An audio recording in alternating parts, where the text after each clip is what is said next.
एक professor class ले रहे थे। क्लास के सभी छात्र बड़ी ही रुचि से उनके लेक्चर को सुन रहे थे।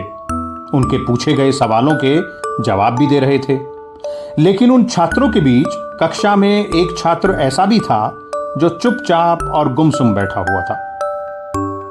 प्रोफेसर ने पहले ही दिन उस छात्र को नोटिस कर लिया, लेकिन कुछ बोले नहीं। जब 4-5 दिन तक ऐसा ही चला तो उन्होंने उस छात्र को क्लास के बाद अपने केबिन में बुलवाया और पूछा, तुम हर समय उदास रहते हो, क्लास में अकेले और चुपचाप बैठे रहते हो, लेक्चर पर भी ध्यान नहीं देते, क्या बात है?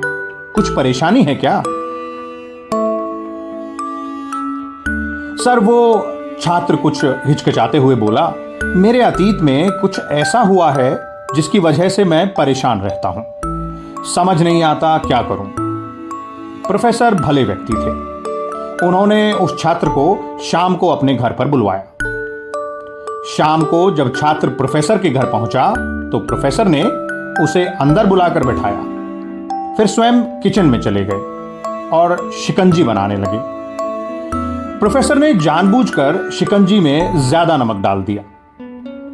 फिर किचन से बाहर आकर शिकंजी का गिलास छात्र को देकर कहा, ये लो, शिकंजी पियो।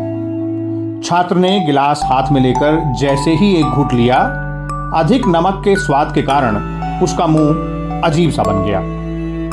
ये देखकर प्रोफेसर ने पूछा, क्या हुआ, शिकंजी पसंद नहीं आई? नहीं सर, ऐसी बात नहीं है, बस शिकंजी में नमक थोड़ा ज्यादा है, छात्र बोला। अरे, अब तो ये बेकार हो गया, लाओ गिलास मुझे दो, मैं इसे फेंक देता हूं।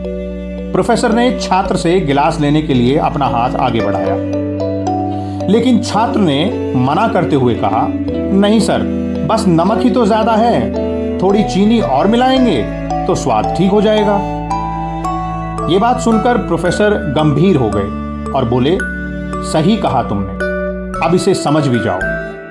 ये शिकंजी तुम्हारी जिंदगी है, इसमें घुला अधिक नमक तुम्हारे अतीत के बुरे अनुभव हैं। जैसे नमक को शिकंजी से बाहर नहीं निकाल सकते, वैसे ही उन बुरे अनुभवों को भी जीवन से अलग नहीं कर सकते। वे बुरे अनुभव भी जीवन का हिस्सा ही हैं। लेकिन जिस तरह हम चीनी घोलकर शिकंजी